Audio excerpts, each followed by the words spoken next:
Chapter 22. Fool Things I Have Done. I have a folder in my private filing cabinet marked FDD, short for Fool Things I Have Done. I put in that folder written records of the fool's things I've been guilty of. Furthermore, I sometimes dictate these memos to my secretary, but sometimes they are so personal, so stupid, that I am ashamed to dictate them, so I write them out in longhand.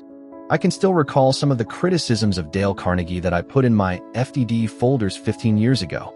If I had been utterly honest with myself, I would now have a filing cabinet bursting out at the seams with these FDD memos.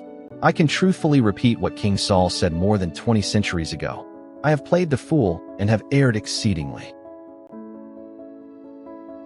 When I get out my FDD folders and reread the criticisms I have written of myself, they help me deal with the toughest problem I shall ever face, the management of Dale Carnegie.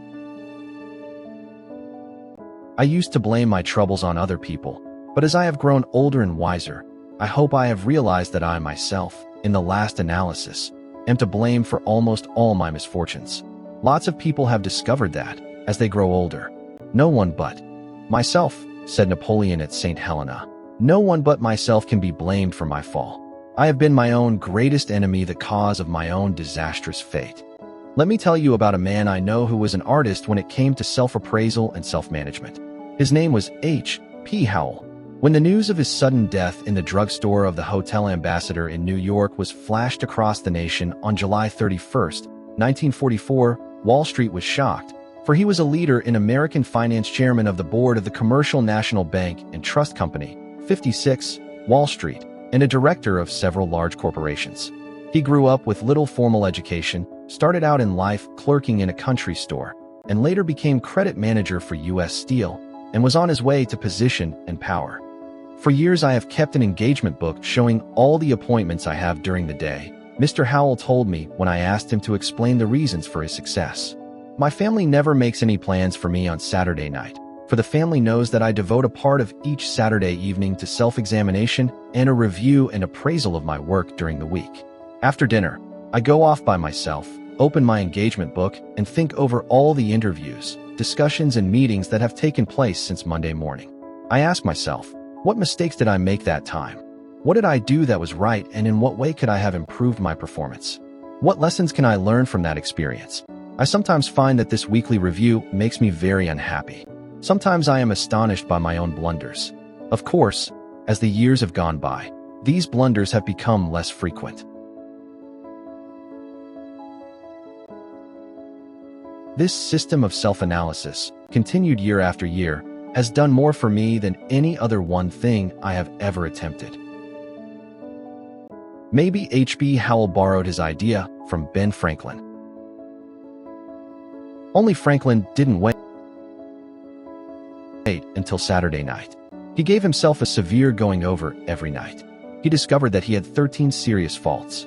Here are 3 of them: wasting time, stewing around over trifles, arguing, and contradicting people.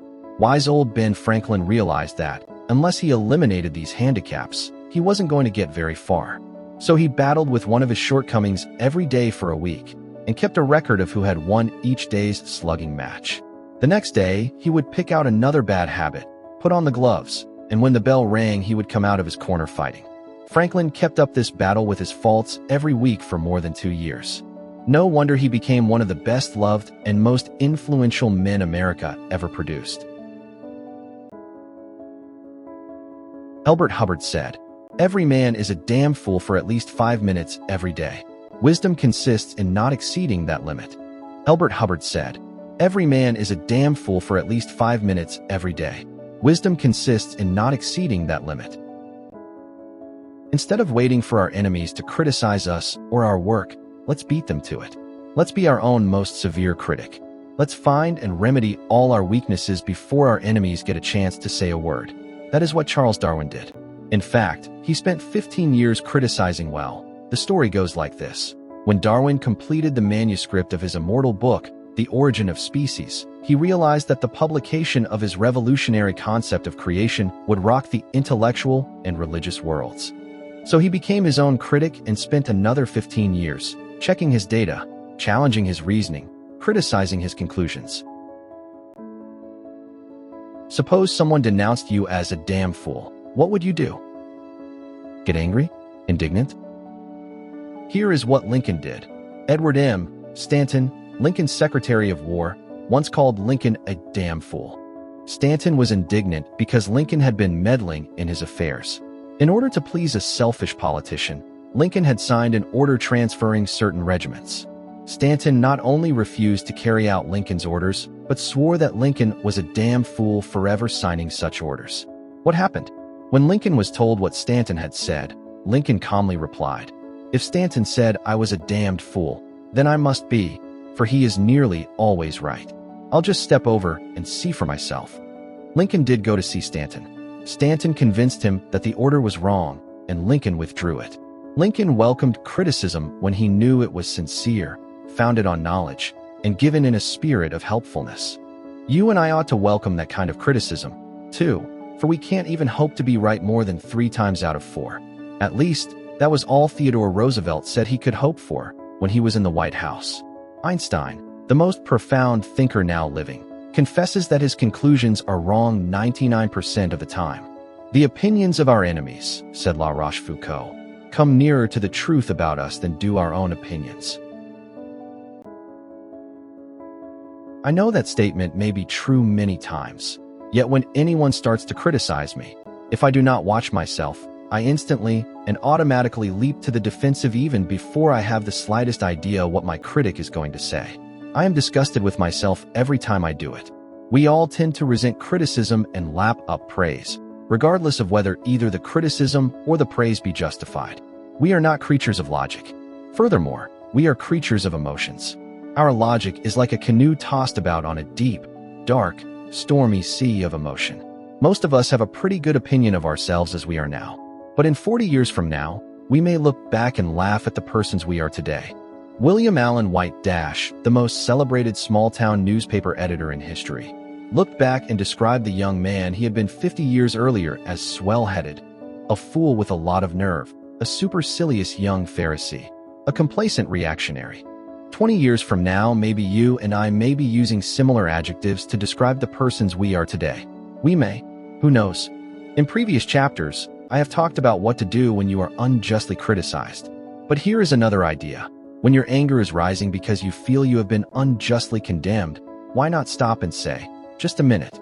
I am far from perfect. If Einstein admits he is wrong 99% of the time, maybe I am wrong at least 80% of the time. Maybe I deserve this criticism. If I do, I ought to be thankful for it and try to profit by it." Charles Luckman, president of the President Company, spends $1 million a year putting Bob Hope on the air. He doesn't look at the letters praising the program, but he insists on seeing the critical letters. He knows he may learn something from them. The Ford Company is so eager to find out what is wrong with its management and operations that it recently polled the employees and invited them to criticize the company. I know a former soap salesman who used even to ask for criticism. When he first started out selling soap for Colgate, orders came slowly. He worried about losing his job. Since he knew there was nothing wrong with the soap or the price, he figured that the trouble must be himself. When he failed to make a sale, he would often walk around the block trying to figure out what was wrong. Had he been too vague? Did he lack enthusiasm? Sometimes he would go back to the merchant and say, "I haven't come back here to try to sell you any soap. I have come back to get your advice and your criticism. Won't you please tell me what I did that was wrong when I tried to sell you soap a few minutes ago? You are far more experienced and successful than I am. Please give me your criticism. Be frank. Don't pull your punches." This attitude won him a lot of friends and priceless advice. What do you suppose happened to him? Today, he is president of the Colgate-Palmolive Meats Soap Company, the world's largest makers of soap. His name is E.H. Little.